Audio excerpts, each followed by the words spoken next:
Emily, I'm so excited to interview you. This is going to be lots of fun and very educational. So welcome. The question is, are you more excited or am I more excited? I'm such a big fan of you. So thanks for having me. Well, that's wonderful. Thank you so much. Well, I think it's going to be, we're both excited. So it's going to be a great interview. So that's wonderful. Well, first of all, just tell my listeners a little bit about yourself, who you are, maybe a little bit that's not in your bio because they've heard your bio, and what motivates you to do what you do. And don't forget your story about Broadway. I like that story. Okay. Well, I'd say something currently about me that people don't know is that I love doing one-song dance parties with my son. I have a 2-year-old son. Oh, lovely. And since we're all a little cooped up, we do these one-song dance parties, and that's been really fun.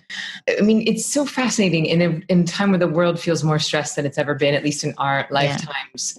Yeah. I just feel really grateful to have a tool that can help so many people, because I'm sure like you, I like to be of service. I want to help people. When I find something that works for me, I want to share it.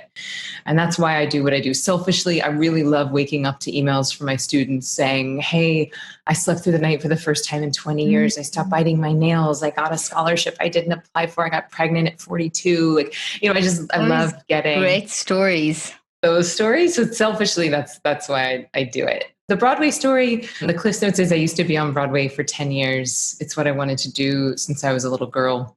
Wonderful. And my last Broadway show was a chorus line where I was understudying 3 of the lead roles, which is pretty intense, pretty high stress. And I found I was going gray, having insomnia, had insomnia for 18 months, going gray at 26, getting sick and injured. Learned meditation. It cured my insomnia on the first night. I did not get sick for 8.5 years. I stopped getting injured. And I'd say most importantly, I started enjoying my job again. And I just thought, why does everyone not do this? And so I left Broadway. I went to India. I started what became a 3-year training process to be a teacher. And so it's not like a weekend yoga certification. It's a little bit more akin to getting a PhD in the Vedas, but I didn't go to a university. Like I don't have any certificates or anything, but it was a really intensive, amazing study. And then, since graduating, like you said, I've taught 25,000 people to meditate. And now it's just a matter of refining and honing and making sure that these tools are as relevant as possible and as applicable as possible to our current reality, which is, as you know, changing by the second. Absolutely. We need everything. We need to be able to use whatever we've got, all our resources to be able to cope. So that's so important. Well, you've developed the Ziva. Have I said that correctly? Ziva method? Okay. So tell us about Ziva and the Ziva method and why is it different? And in that, just define meditation, because I know there's so many different understandings of meditation and it's so popular and it's the buzzword.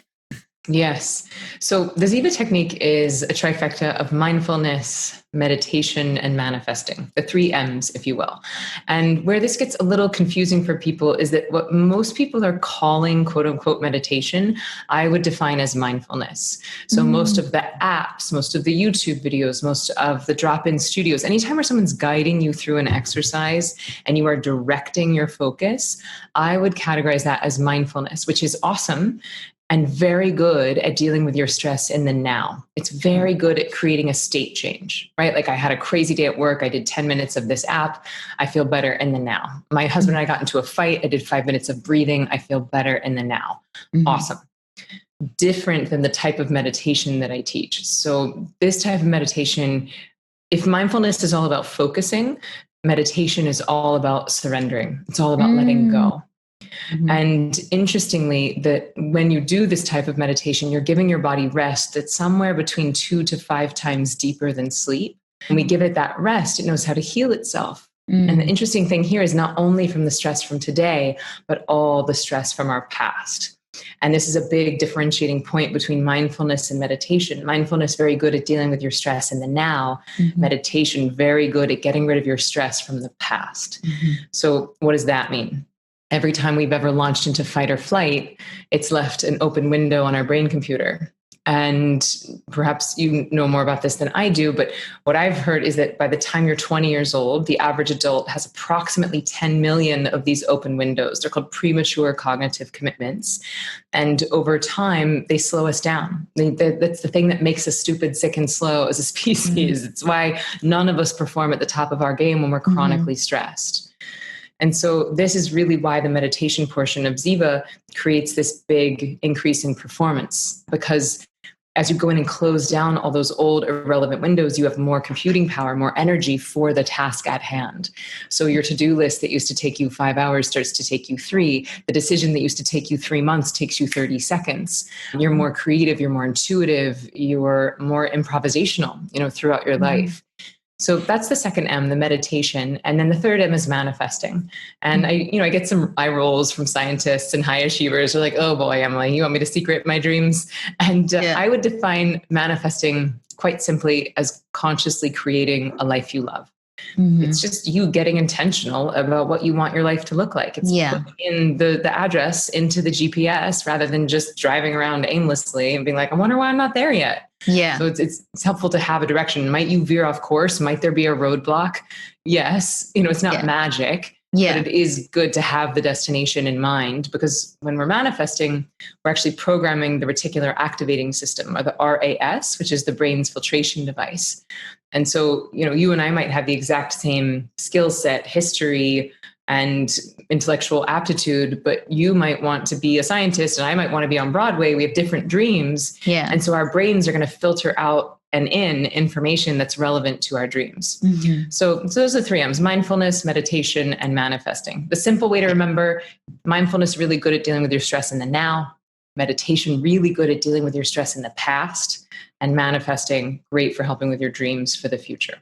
Fantastic. Well, I do a lot of clinical research, and you know that from you follow the work that I do. And you asked about the 10 million by the time you're an adult. It's actually, you can't really put a number on it because it's so unique to each individual. But what's so important, what you said there, is that we do have stuff we haven't dealt with. And it is really, and you also talk about this, I've seen it in your webpage, but talk about how we store things in our body as well. So I always use this image of the tree. I don't know if you've ever seen this before, but it's a toxic thought, because thoughts are real things. So just to, my listeners are very used to the science, and just to reorient them back into what you said, and to explain it, when you talk about having the traumas of the past that we're dealing with meditation, these whatever you go through becomes a physical experience in your brain and your body and your spirit. So it's in 3 places. And this, when it's toxic instead of healthy, I always use this one, then you are going to, this causes an imbalance of energy. And that's not anything weird. I mean, energy is what makes cell phones work and this Zoom work and whatever. So this is toxic energy though. And meditation, the way you're explaining it, is mindfulness makes us aware of this and kind of control, and meditation helps us to start dealing with this. So, because my work is a lot with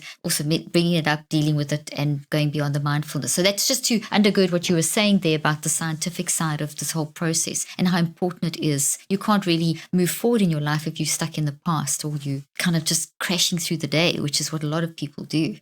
Or just playing out the same cycles again and again because we're not even aware of the thought or the belief or the trauma. Exactly. And it's just like driving us, because these are undealt with, they're driving you, which is really quite something. How do you see meditation improving mental health? Because you said you get lots of great emails and you've trained so many people. So let's link it back to, maybe let's just start at the beginning. Let's define meditation, because you've made a clear distinction between them. Do you want to start with mindfulness first or meditation? And then let's take each and then link it to mental health. Sure. So mindfulness, as far as the technique is concerned, is anytime you're directing your focus. So if someone's guiding you through, you're visualizing your chakras, you're imagining a memory, you're counting your breaths, anytime where you're giving your brain a specific point of focus, I would define that as mindfulness. And you're working a very different part of the brain. The prefrontal cortex is activated because you're consciously focusing on something. This is different than the type of meditation that I teach at Ziva, which, like I said, is all about surrender. So what does that mean? It's about letting go. It's about giving the body deep healing rest. And so at Ziva, we use a tool.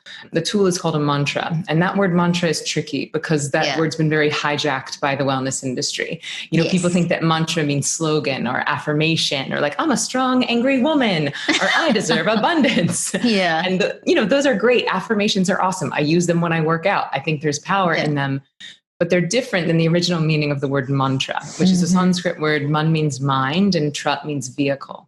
So the mantras as intended, they're mind vehicles, and they're designed to take us from these active layers of left brain thinking and settle us down into more subtle layers of right brain being. And I know that left brain, right brain is an oversimplification, but really what I mean when I say that is prefrontal cortex, or like whole brain cohesion. Coherence, So the mantra is basically just settling down the mind and body and basically de-exciting the nervous system. And when you de-excite something, you create order. Like if you think about a pot of boiling water, if you heat it up and excite it and put 1 grain of rice in there, it will be very hard to extract the grain of rice because it's so excited. So if we imagine that grain of rice is the stress in our nervous system that wants to come out, the body wants it to come out. But if we're constantly in fight or flight, running around nervous and stressed, it's hard for the stress to leave the body. So the mantra's job is to go in and de-excite the nervous system. When you de-excite something, you create order. You create order in your nervous system, and then it's much easier for that lifetime of trauma and stress to start to come up and out. Because you block that's so accurate. If I look at the research I've done there, if you don't get your alpha, what will happen as you calm down your nervous system, you increase alpha, which helps you then connect the non-conscious part of the mind with the conscious part of the mind. So that's really what you're doing there with the meditation. Yeah, and interesting that you just said that, the conscious part and the non-conscious part, because one of the effects of this style of meditation over time is a thickening of the corpus callosum, which is the bridge between the right and left hemispheres of the brain. And so this isn't just a mental shift. There's actually physical things changing in your body. And this thickening of the corpus callosum is just one of many. Yeah. So, we were saying like linking it back to mental health. I would say that, you go in every day, and what I teach is twice a day, de-excite the nervous system, bring your body out of that sympathetic into the parasympathetic, into that rest and digest. Many, many things can happen to help improve mental health. The first is, I'd say 90%, we have like a 90% success rate with insomnia. So, a lot of insomnia is stress related. And so your sleep gets better, just bang, right off the bat. Your emotions are better, your hormones are better, your IQ gets better. And actually there's some new studies saying that meditation can improve your IQ, increase your IQ by up to 12 points. It can reverse your body age by somewhere between 8 to 15 years, depending on what study. It can improve your sex drive, just not only your drive, but also the quality of your sex, because when you're stressed, your physical sensations get dampened. Yeah. And then we've had a lot of people report IBS, that their IBS gets better, even though I've never personally dealt with that, and we don't advertise it on the website. So it's a bit of a surprise to me. But the main ones are just anxiety and depression, which in India you would say are two sides of the same coin. I know they're both very complex things, but you could say that they're both symptoms of a deeper underlying that's definitely stress. Absolutely. They're just symptoms. They're not illnesses. They're definitely symptoms, as you say, of an underlying stress. And it's a multitude of things that it could be. So they're just a warning signal. Absolutely. So there's the meditation. And then the manifesting, I like to think about it as the dessert course of the Ziva technique. With the mindfulness we use as the appetizer. The meditation really is the main course. And then we finish with the manifesting. And, we human beings, we feel happiest when we are engaged, when we're of service, when we feel like we're working towards a greater goal. And a lot of us forgot our goals, or we set it and then we didn't achieve it, and we felt guilty about it. So we feel scarred, and I don't want to set a new goal, or I'm afraid to even say out loud what my dream is because I'm terrified that I won't achieve it. And so we have this complex relationship with our dreams, so much so that people convince themselves they don't even know what they want. And so really the manifesting is using this sacred time at the end of the meditation, where the right and left hemispheres of the brain are functioning in unison, and asking this very simple question: what would I love right now?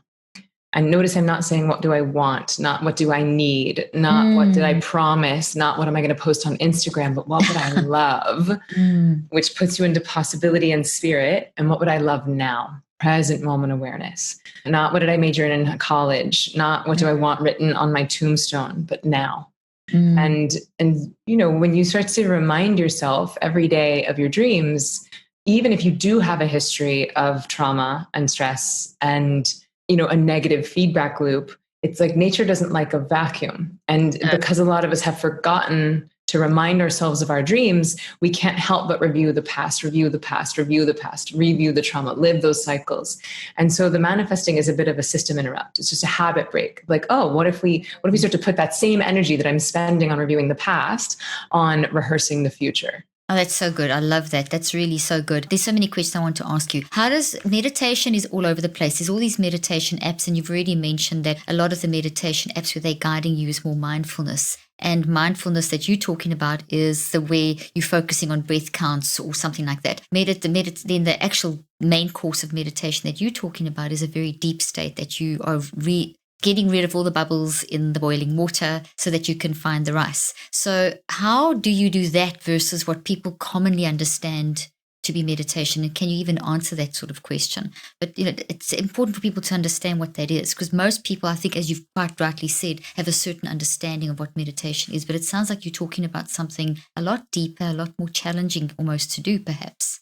Well, I think that it's challenging if you don't have any training. And yes. This is, it's like, and if you're caught up in the hurry sickness of life as well, when you're all so busy, yeah. Yeah, exactly. But look, I'm not going to send anyone who doesn't know how to speak Japanese onto a 21-day Japanese speaking challenge. It's like, well, maybe you should first learn the language of Japanese before you challenge yourself to speak it for 21 days. And the thing that we've sort of missed as a society is that meditation is in fact a skill. It is simple, but it is a skill. And because these apps have become ubiquitous with meditation, people assume that it's just someone guiding you through something. And there is no barrier to entry to calling yourself a meditation teacher. There is no certification process. And so quite literally everyone, everyone's doing it. Hundreds of thousands of meditation teachers on these apps.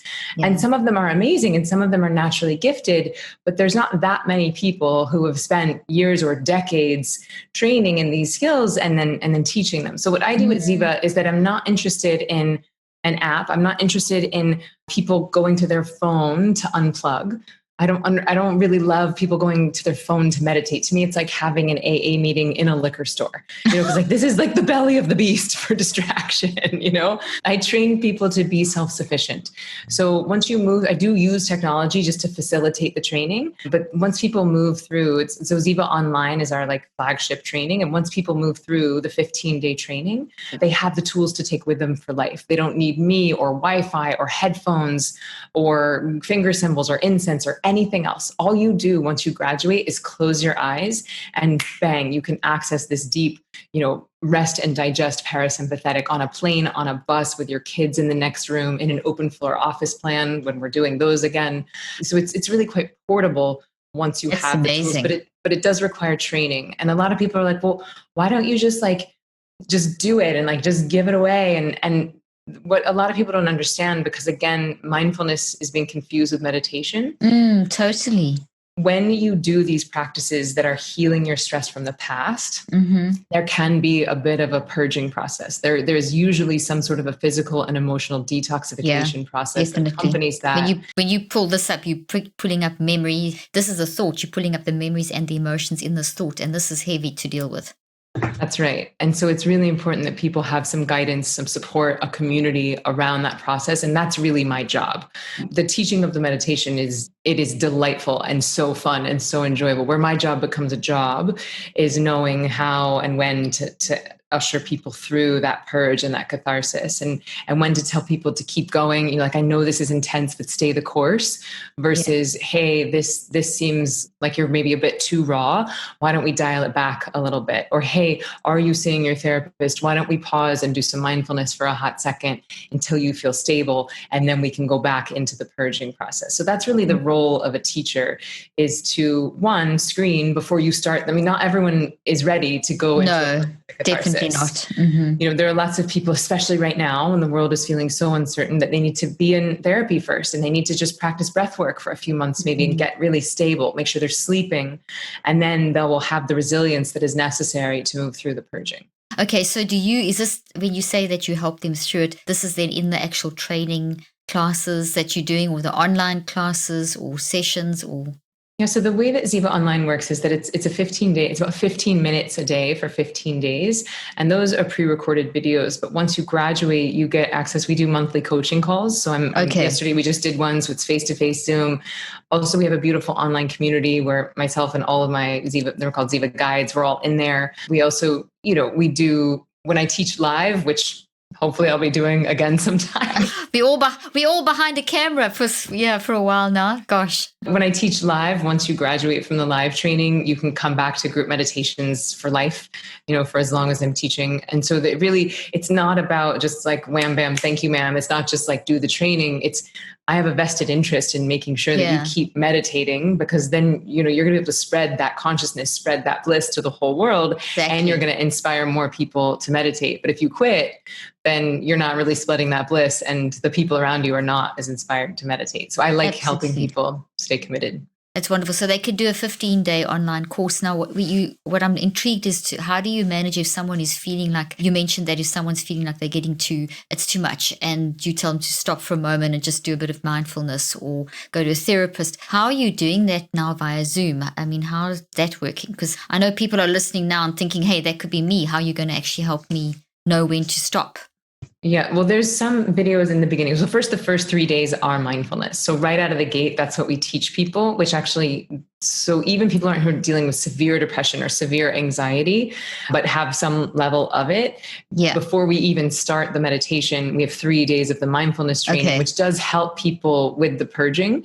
And there's also guided audios that are like, hey, if you're in a Mayday situation, like listen to this, and it course corrects of like, hey, we'll pull it back. Also, people have 24/7 email support. We have that group where people can post. So sometimes if someone's like, I'm freaking out, we just reach out to them directly right off the bat. So it's, even though the videos are pre-done, the team and I have 12 employees that basically our job is to facilitate this journey for folks, me and everybody else. Oh, that's amazing. So there's a lot of context. I wanted just people to feel assured about that, because I know a lot of people, and there's a lot of research as well out there showing that when people get into this deep meditation that you're talking about, that it brings up stuff and it's too scary and they don't want to go there. Or they bring it up, but they don't know what to do with what they've brought up. And that's a lot of the work that I do, is managing your mind. It's the beyond mindfulness. It's what do I do when I've got all this stuff in my hand? So it's great that you have that kind of support system in place. Yeah. And thanks for bringing that up, because it's actually what you just said is why I created the Ziva technique. Because for the first 6 years of my career, I was just teaching meditation, and most meditation schools are just teaching that meditation, but not really warning people that purge might be a part of the process. Yeah. And so that's terrifying, because then people think, well, I should just be like floating on a cloud of bliss. And meanwhile, I'm crying and remembering every trauma from my whole life. And if you're not warned about that, and if you're not equipped to deal with it, then it's much more scary than it needs to be. So I sort of overwarn people. And that's why we start with the mindfulness, not only to act as a runway, it's like a phase transition from waking state to meditation state, but also so that people have tools when and if that catharsis happens. No, that's really good. I'm very pleased you said that, because one of the things I saw in my most recent clinical trial was the control group. We put our control and experimental groups through quite an intensive battery of tests in terms of psychological and narrative. So narrative was a huge part. What's the story, the context, the life, etc. And then also physiological tests looking at blood, DNA, etc., etc. And you mentioned earlier on about how meditation can increase cell health, and we saw that happening with mind management, and then all the neurological. Now, I say this to say that the ones that were in the control group did not get any mind management. So they were made aware, but they of self-regulating their thinking, or of being, not even so much is an awareness of self-regulation, but an awareness of their thoughts and awareness of these things going on and that there's signals. And without mind management, they got really bad. We saw massive changes in the brain, massive changes, toxic changes in the brain and the body. So as soon as the time period of the study was over, we obviously then put them into the mind management technique to help with that process. But I did that because I wanted to also see, because there's so much challenge in the meditation literature, and that's why I felt it's something important we should discuss, that when you become aware and you don't have anything to do with it, you can get worse. So it's great that you've emphasized, and you cannot overemphasize enough. And you're one of the first people that I've heard say this, and it's fantastic. So thank you, because there's a lot of research that the general public aren't aware of, because it would not sell the meditation apps, but that meditation actually can cause problems if not managed properly. What's interesting, I think it's a decidedly female, or let me say feminine perspective, because a lot of these meditation lineages are very dogmatic, and it's been very like guru disciple and very male dominant. And so I think that there's something to that with this not to get too hippy dippy, but like the rising of the divine feminine and the democratization of these tools and technique and knowledge. And so, if you think sort of stereotypical, archetypical, like a male way or like a masculine way of like, let's just go towards enlightenment and we'll move eyes on the prize and we won't worry about any of these emotions or any of this as it's coming up, versus the feminine is, let's embrace the feelings. Let's integrate the feelings. Let's not shun the feelings. Let's talk about them. Let's heal them.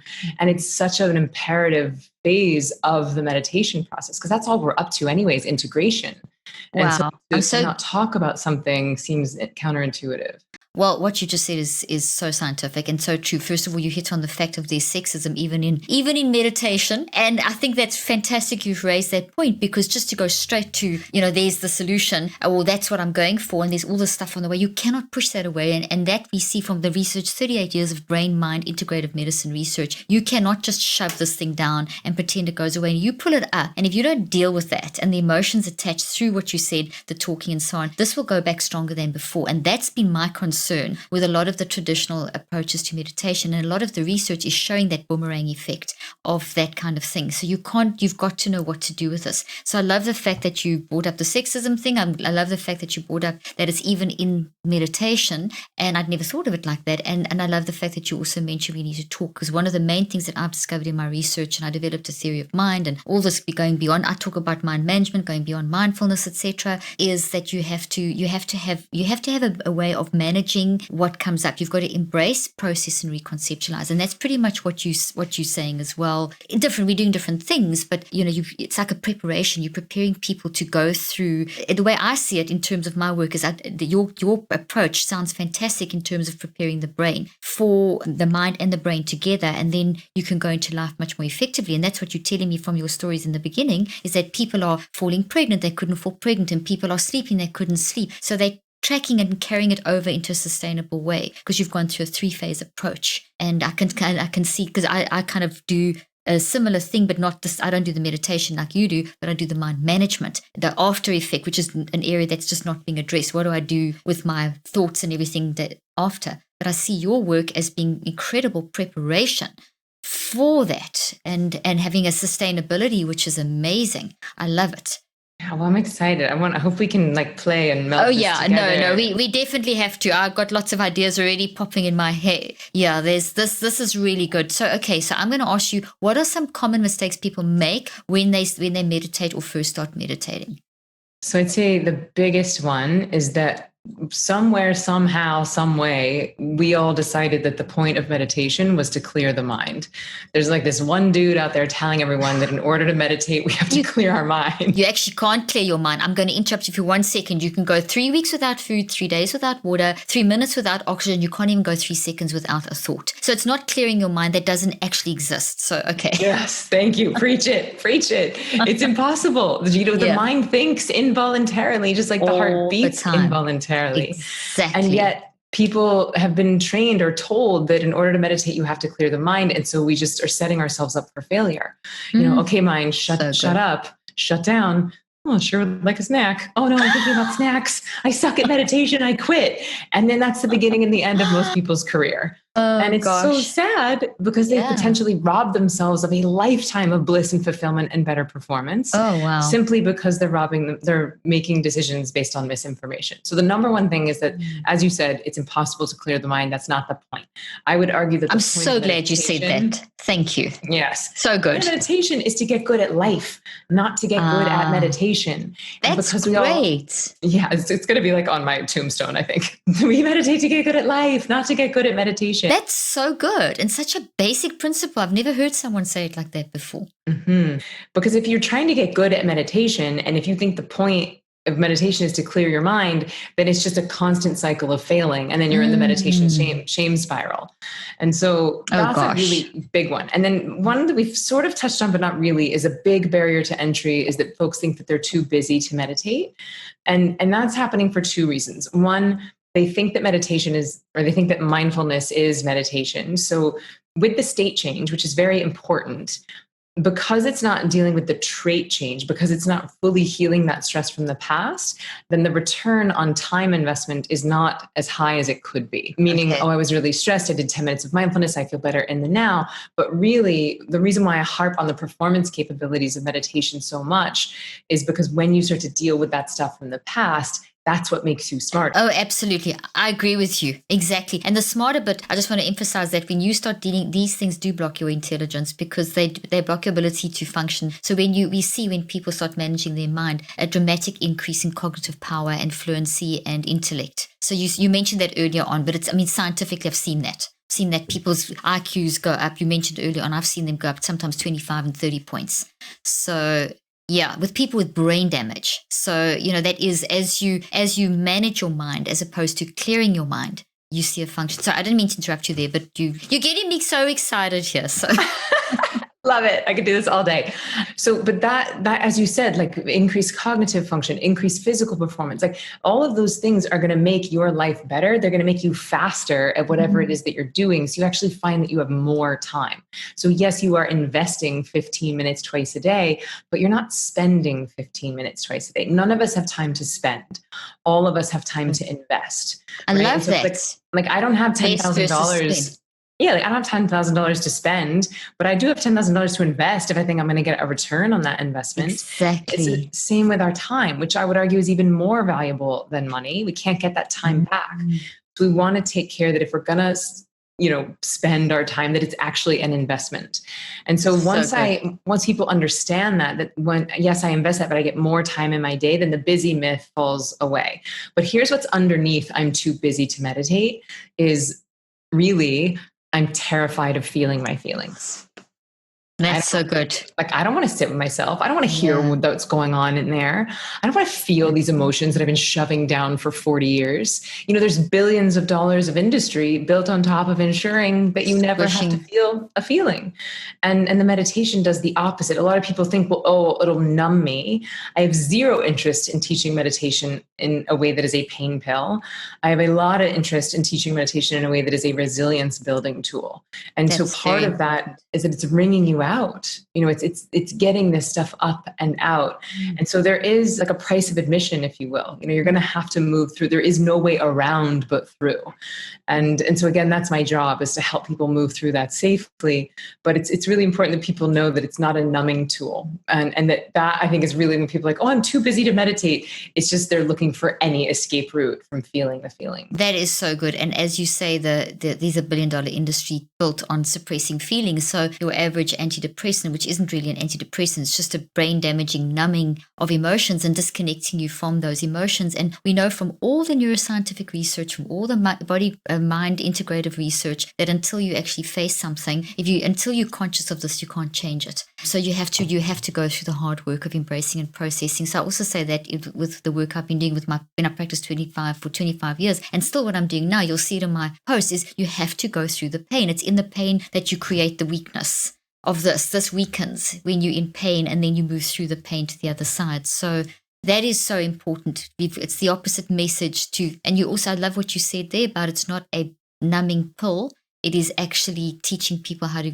deal with the pain. There's a price of admission. And we've been told that any kind of price of admission we shouldn't have. There's something wrong with you, suppress it. And doesn't work. That just damages the brain and damages the body. Your body's the perfect accountant. And so every Taco Bell, every all-nighter, every breakup, every firing from a job, and not only in your lifetime, but I'm sure you can speak to this with more intelligence than I can, but probably for the past 2 to maybe even 7 generations. Yeah. We're inheriting this stuff. Epigenetically. And so it's important that we stop these cycles of trauma for ourselves and for future generations. So meditation, the way you teach it, is a way of really there's a price of admission. You're really going to get into the pain, but you do at the same time you're not letting them just hang. You're there to guide them through the process, which is very important. That's why I emphasized that in the beginning and asked you those questions. You do have that support, which is very important. Okay, this is maybe a silly question, but I think it's a very important question. What are the different types of meditation, and how do you, obviously you teaching what you feel is the best one, but there are different types of meditation, and what are they, and how's yours different? I mean, you've given us the big picture of how it's different, but in terms of like maybe technique a little bit, Yeah, I mean, so there's thousands and thousands of different styles of meditation. It was funny, like when the pandemic hit, it was like everyone, P. Diddy, Lizzo, like literally everyone came out with a guided meditation. I know. Like, There was like okay. YouTube, everything was like, wow, it was. Yeah. And so I was like, okay, is this the world now? But so there's too many styles. I certainly don't know all the styles, but I can simplify and break it down a bit. So if we want to be super simple, we could just do those two categories of directed focus or non-directed focus, basically where you're concentrating, pointing your mind towards something, or a non-directed focus where it's all about surrendering, or some people call it like an open awareness. Oh, I just shot a kids course, which I'm so excited about. It's so good. We shot it last week. We have a whole puppet and it's called Ziva Kids. But anyway, the way I describe it to my kids is this. I said, okay, take your hand and make a fist and now open your fist. I said, I'll make the fist again. I said, this is mindfulness. This is the concentrating. This is the focusing. And then I said, open your hand. And I said, this is meditation. Wow, where you're surrendered, good. You're available. And so it would be like dhyana versus, what's the other Sanskrit word? Dhyana is like the open awareness versus, I can't remember the other Sanskrit word right now. But there's also the things that people are very familiar with that are in the zeitgeist would be Vipassana. Vipassana is like a 10-day silent meditation retreat, no reading, no writing, no eye contact, no talking, 10 hours a day, no moving, like very austere, very monastic. And I've done a Vipassana retreat and it was amazing. And the way I would describe it versus Ziva is that was like psychic surgery, whereas Ziva is more like physical therapy, right? Like that, You're not going to do Vipassana every day or every week or maybe not even every year, unless you're very dedicated. And it takes to have 10 days away from your family, away from your job. Wow. It's a lot. And so, and it was beautiful and I loved it. And I've never once practiced that style since I got home. So Ziva is meant to be done in your day every day. As a lifestyle. Exactly. And so where a lot of people, if we want to go back to like the origins of like the focused versus the non-focused, most of the focused styles, even mindfulness as we know it now, is a derivation of monastic styles of meditation. So even Headspace, right, as user-friendly as it is, was developed by a monk. And nothing wrong with it, but it's where it gets a little tricky is that if you're not a monk, and you're trying to practice a monastic practice, it can feel hard. You can think like, oh, I'm failing. I'm not able to focus. I'm not able to concentrate. I'm not disciplined enough. Whereas at Ziva, because it's made for people with busy minds and busy lives, the meditation portion of the technique is based on something that's 6,000 years old, but something that was not made for monks. It was made for what we would call householders. The average person in the street. Exactly. And so like, by average person, it's like, oh, you have a job, you have a kid, you have less time. You're not a monk, in your day. Monks are meditating all day versus householders. You have a job, you have a kid, you have less time with which to meditate. And so that's why we use tools like a mantra, is to basically expedite that state change, to expedite that de-excitation of the nervous system. So monks might call using a mantra cheating. And I'm like, well, yeah, it's cheating because you want to, you have less time in your day. So you want to really go in clean house so that you can be the best mom, dad, partner, employee that you can be. And with that, it's just very powerful. And that's why it's not free on an app. That's why I don't teach a one-day meditation class. It's like, if you want to do the course, you have to do the whole course. It's a matriculation. It's why we offer so much support afterwards, because that purging, as we've talked about many, many times, it can be intense. Very intense. Different than the mindfulness, which is just the state change, which you can put for free on an app with no guidance and no follow-up and no instruction. Yeah, it's a totally different state. So it's actually somewhere in between. It's not the all day, but it's the all day concept brought into, as you say, the householder, a practical, sustainable time cheat. A good cheat. Yeah, well, just the mantra. There's totally different styles. So Vipassana is very different from Ziva. I just did it as something different, as sort of to show intellectual curiosity, but there's no Vipassana inside of Ziva. Okay. So just very quickly, you did speak earlier on about how we can't clear our minds, and you talk about you use the fist and you use the open hand. Explain how the open hand is not clearing your mind. So what are you doing? I know you can't teach the whole technique now because it's got to be done properly within the course. I understand that. We need a sort of a clearer understanding of what is this versus that. And then also in terms of mantra, you said that there's also a misunderstanding of what mantras are. Maybe you can just define that a little bit more. So as much as you possibly can, I'm not sure if you can just help understand. So if we were to think about the mantra as a mind vehicle, right? So actually, almost like an anchor is a really good analogy for it, because if you're on the surface of your mind, the waves are really, fast and choppy, and there's lots of turbulence on the top. But we can drop that anchor, we can drop that mantra down, and it starts to de-excite the nervous system. We start to access these more subtle states of consciousness. And a lot of us think, okay, well, if I can clear my mind, then I will be happy. That's like the old misinformation. If I could just clear my mind, then I will experience bliss. But it's actually the opposite is true. Every single thought we think is moving us towards greater fulfillment. If I could just get married, then I would be happy. If I could just get $1 million, then I will feel safe. Even suicide, right, is moving us towards greater fulfillment. This is so painful. I can't handle it anymore. Let me end it, and then I will be happy. So every thought we think is trying to move us towards greater fulfillment. And so what the mantra is doing is that it's not clearing the mind, but it is helping us to access these subtle inner states of consciousness, which is where our fulfillment lives. It's inside of us always. And so you access this fulfillment, you access this bliss inside, and then the mind cannot conceive of a thought that would deliver it greater fulfillment than it is already experiencing. And then the mind falls silent. Not for long, just for a moment. And then what happens right after that is that the body starts releasing stresses in the form of thoughts. And then we come back up to the surface, and then we just float back. And that whole cycle is meditation. And it is the mantra. It is actually the sound quality of the mantra that helps to de-excite the nervous system, which that sounds hippy dippy, but is actually a whole branch of science called, cymatics. And also links into quantum physics, because it's frequency, it's sound frequency. I assume, if I'm just linking it back to what I understand. So there's a mantra as a sound. You're not chanting them out loud. You're just thinking them in your mind. But just like you could imagine the color purple in your mind's eye, you also have a mind's ear. Like we could all sing Somewhere Over the Rainbow silently in our minds right now. And that would do something different than like chanting heavy metal in our brains silently. And so it's a similar phenomenon inside the mind. Okay, all right. Well, that makes it much clearer. So you can see why it's so important not to just dive in and do, well, everything that's freely available and that's out there and available is actually more, as you say, mindfulness. So things like echo meditation, anything where they are directing your thinking, which is very different to what you're teaching, which is really going deep inside and getting in touch with an unconscious mind, which is amazing. Okay, fantastic. And it's not to diss guided meditations. Like I did one yesterday. Sometimes it's nice to have someone hold your hand, especially if you're wanting to do something specific.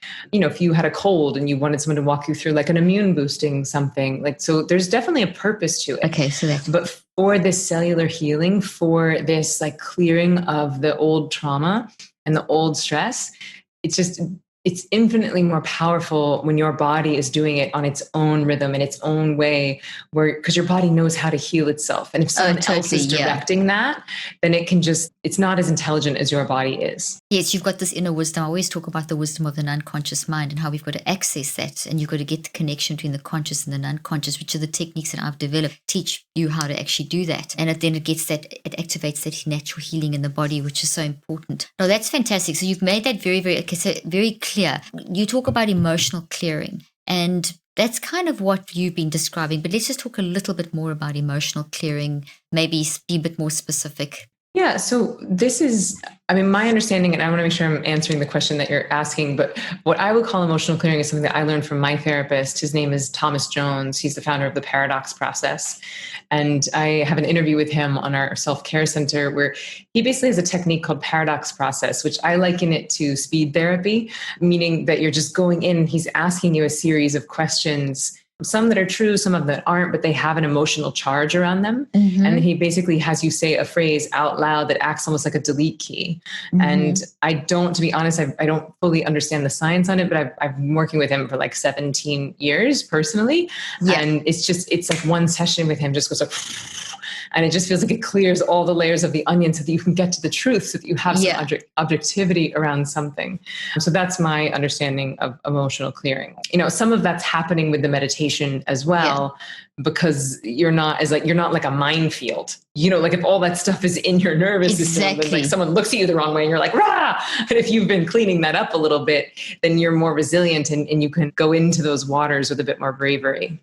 Okay, that's fantastic. All right, so let's transition now to just maybe just summarizing what you've been saying, because you said you've said a lot of fantastic information. I just want to make sure people understand that the difference. You've said it so many times, but let's just summarize now. Give us a sort of summary, pearl of wisdom, kind of moving forward statement that can help people understand why it's so important to really get into meditation properly and not just, and not be frightened of it. Yeah. Well, I think the main thing is that we meditate to get good at life, not to get good at meditation. And so who doesn't want to be better at life? And the beautiful thing about that is you get to define that. What better at life looks like is up to you. And so this is not a doctrine or a dogma. It's not a religion. It's just you being the best version of you. It's you without the stress. And the roadblocks that we've talked about is that a lot of people think that they have to clear their mind, which they don't. That's not the point. And that where this gets confusing for people is that because there's so much out there, people don't know what style they should be doing. And so the apps are great. They're a great gateway drug. But let's remember that this is your brain that we're talking about. Right. And so it's responsible for printing every cell in your body and making every single decision in your life. And so, you get what you pay for, like a free app. It's like, okay, are you going to put your brain in the hands of a free app? And your mind, mind and brain. And I'd love to know, how do you define the difference between brain and mind? Massive difference. So the brain is a physical organ. And the mind is basically works separately from the brain, but inseparable. So the mind is how we think, feel, and choose, and it's mind in action. So you get the unconscious and the conscious mind and the subconscious mind, and it basically moves through the brain. The brain's simply a responder. So they're not the same thing, but they're inseparable. They're separate but inseparable. So you can't function. You need your brain to be able to function. Your brain is where you're going to store your actual thoughts. Thoughts are real things. Thoughts are filled with memories. So you build them in physically and structurally into the brain, and then that immediately impacts in a quantum speeds, impacts every cell of your body. And then your mind is like your spiritual part of you. That's kind of an easy way of understanding it. And the most basic definition of mind is how you think, feel, and choose. So your mind moves through your brain. Your brain is a responder. It's a very sophisticated responder, but it doesn't produce your mind. You can do whatever you want with a dead brain. It will never produce mind. It's the aliveness of a person. It's that life of that person, that ability that we have to process, and which is thinking, feeling, and choosing. So that's how I define it. Thank you for that. So beautifully said. I've once heard of that. If you think of your body, which includes the organs, which include the brain, if you think of that as the baseball glove, your spirit is the hand, right? And so the spirit is inside and it's shaping the baseball glove. Is it soft? Is it big? Is it small? So that's also a nice way. Yeah, the brain that's a nice way of thinking of it, because the brain's responding, but a lot of the neuro-reductionistic philosophy of the last 30, 40, 50 years has been all about brain. And there's a big debate amongst neuroscientists and there's a lot of challenge and a lot of emphasis being put on the brain, and the brain produces mind. It cannot produce mind. No gene can switch itself on. It's your mind that activates genes. It's your mind that activates the brain. So our body's a responder, and we drive the response. And obviously, if we don't look after our body, but there's a feedback loop that's set up. So that's why, meditation, diet, exercise, all these things, correct eating are vital. And on that note, I want to ask you, do you have concerns or maybe some things that make you very excited about the wellness industry, which is so predominantly mindfulness, meditation, and food? What excites you and what concerns you about the wellness industry? I'll say what concerns me right now, certainly in wake of the social climate, is just the whiteness in wellness and how inaccessible so much of this is to communities and groups of people that need it most. And also mostly calling myself out here, but that many of us have taken practices that came from Black and Brown communities and then made them inaccessible to those Black and Brown communities. And so I'm just being really honest with myself. It's so good. My role is in that. And, because it's a complicated, we'd have to do a whole nother podcast on it. It's complicated. And I'm not sure that I know exactly how to fix it right now, but I'm working on it and dealing with experts. And so there's that. That's very interesting. If I could just ask you about that the wellness industry's taken practices from the BIPOC community and put them into a wellness and made it almost inaccessible financially. So it's kind of, can you elaborate a little bit on that? Well, just that there are some people that would argue, all civilization was born out of Africa, all of us came out of Northern Africa, and these techniques, there's a fascinating series called India, It was like a BBC series called India, and it went all the way back to like, the beginning of humans in Northern Africa, and how some of those humans walked like from Africa all the way into Northern India, which is now geographically Pakistan. And that's really where a lot of these practices, like what we understand to be meditation that we assume came from India, is actually now geographically Pakistan. And the reason why we consider meditation to be Indian is because it was geographically very protected. So it was like 2 mountain ranges and then 2 oceans. And so for thousands of years, we didn't have ships and we couldn't get over the Himalayas. And so it wasn't until relatively recently that it got colonized. And so for thousands of years, these ancient practices had been held sacred and kept alive. Whereas, indigenous cultures of like Mexico and Australia and other places where they had really thriving, very advanced civilizations and techniques. Many of that, when colonization happened, those techniques were destroyed.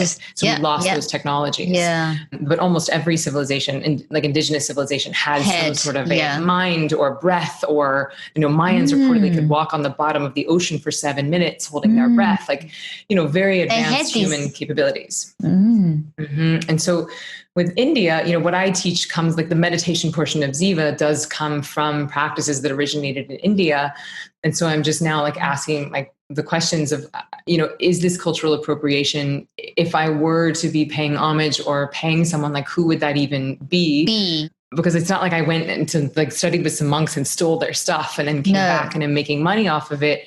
And so it's a little tricky because in the lineage that I teach, the teachers were saying, well, India is now looking to America for pop culture. So they actually tried to get these tools and techniques into the hands of Americans so that it would then like reverse influence India. Ah, okay. So there's a whole very complex dynamic, but it's really good you've raised the conversation because it looks to our implicit biases that we potentially have and, the importance of also a collectivistic society, that we all have something that can help each other. But you've raised a really important question there. That's like fascinating.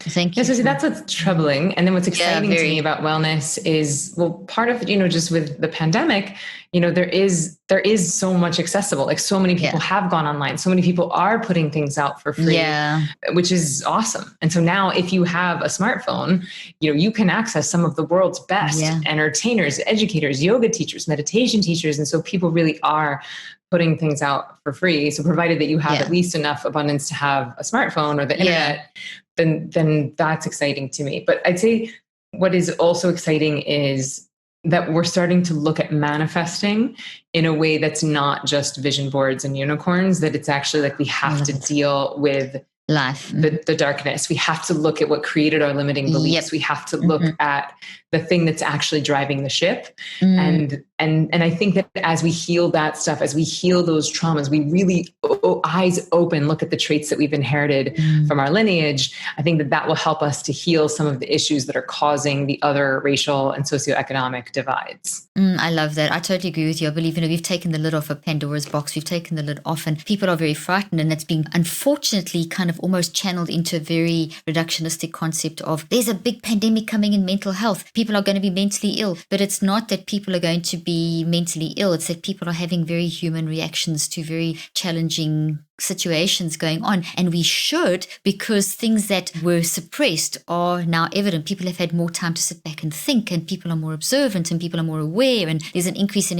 awareness, which we've needed for so long. For 30 years, we've been suppressing that awareness. So we've now really started increasing our awareness, and that's painful. It goes to the discussion we've been having. When these things start coming up, it's very painful and it requires a lot of work, and you can't just shove it back down and suppress it with a drug. We actually have to do the work collectively as a society to make those changes. Gosh, thank you so much. This has been a fantastic discussion, and it's a conversation that we have begun but haven't ended. So let's do it again. Let's do a continuation, a part 2, because it's been so much, so interesting.